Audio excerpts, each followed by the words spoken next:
It's my feel-good breakfast show. Welcome back to your show, the show of love. It's Expresso, right, John? It's 3, it is your Wednesday morning on the 14th of February, a very lovely day. It is, indeed. man. It is a lovely day, Loved indeed. up as well. Yeah, but right now, something that really is close to our hearts. Now, in South Africa, there is this ongoing concern about poor reading ability of school-going children, especially those battling with socioeconomic issues such as poverty and hunger. Now, when children are hungry, they typically have less energy and the ability to focus. And in the midst of this crisis, Ladles of Love, they are working to fill those tummies of hungry children while making them fall in love with books all over again this February. And to tell us more this morning about the campaign and the program's director from Ladles of Love, we have here Yolanda Jones and the event and sponsorship manager, Mbali Kuwetru. Hello! Hello. Did I say it right? Keuti. Keuti. I got it. Proclaim it from the mountaintops, Yeah. ladies. Lovely to have you Welcome. guys. Thank you very much. Oh, man, I think you can see how much this means to you and I, because Yeah. we've had a front row seat to see what you guys have been doing for a number of years here. There are a million questions that we want to ask, but that number, million, let's times it by 42. Yeah. Can we get a round of applause? 42 million meals. 42 million meals. That's 2/3 of the country. That's 2/3 of this country, if we break it down like that. How does that make you feel when you think back to the challenges and what you confront daily when we talk, we love to call it the socio-economic status. That's starving children. Beautiful name. Yeah, isn't it? let's turn that around and say starving children that you've got to go and try to help every single day so that they can have a life. How does it You know, feel? there's mixed feelings when you speak 42 million meals. The fact that we did it is fantastic. The fact that we needed to do it is a problem. Yeah. And the fact that we have so many other people on our waiting list, waiting to receive meals daily, that really touches at our heartstrings.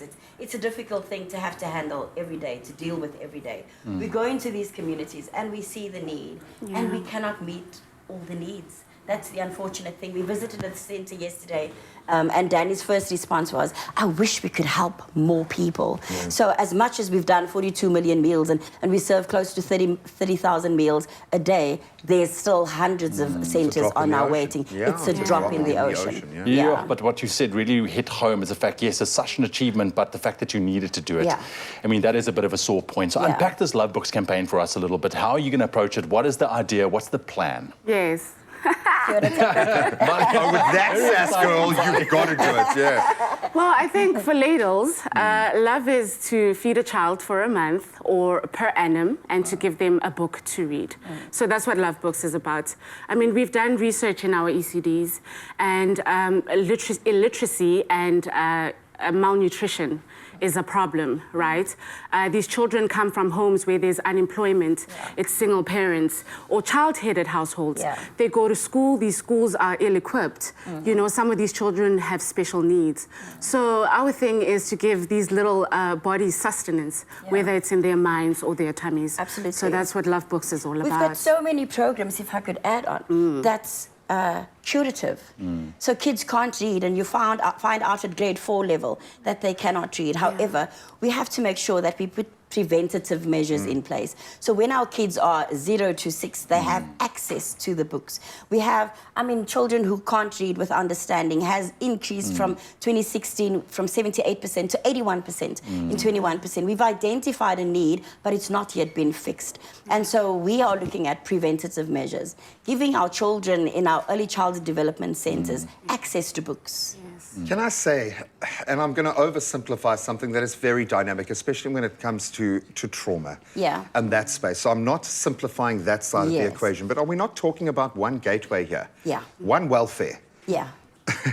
Kids can learn if they've got food and they've got water. They can go to school if they have sanitary products. There is one gateway to go through in that sense. Absolutely. It feels like things have shifted. It does feel like that. When you can sit here, it doesn't feel like this is just a nice corporate social investment at the end of the journey. This is a purpose-driven movement that you guys are in front of.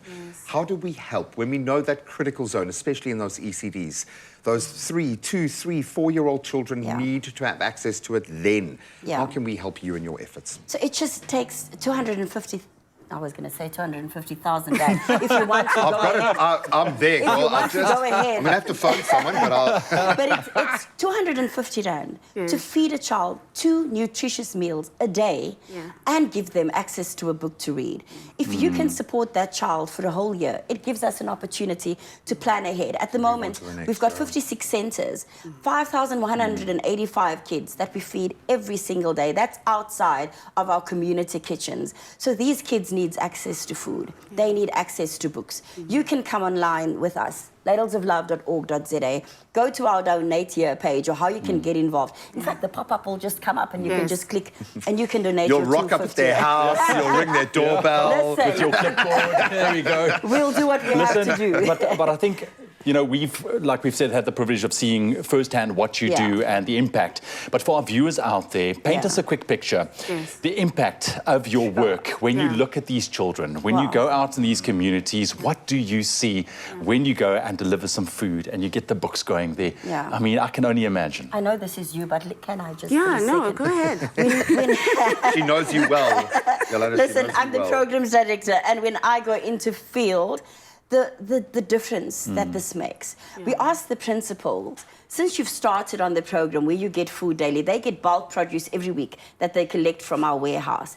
Once they start on our nutrition program, because we've had it approved by your nutritionist, so we look at the impact of these kids since the time before they started and now that they've been receiving this nutritious meals, the focus that they have. In fact, the attendance have improved, because now these kids who don't have access to food in their homes know that when they come to school, they have 2 meals at least, besides the snacks. So it's focus, it's a drive, it is a passion, it's a willingness to live. There's an energy that's increased. A self-confidence that comes with mattering. Absolutely. I mean, these kids have stresses that kids should not have. Like no one should have, Correct. For sure. Mbali, has someone wished you a happy Valentine's Day today? My son has. Oh, my my 11-year-old word. has. What's his That's name? enough love in my life. Oh, I love it. His name is Lahaza. Lahaza, we're sending it right back at you, young man. Thank you for being such a gentleman this morning. I have a feeling you do represent a movement now, because things have shifted and changed, and I think people are connecting these dots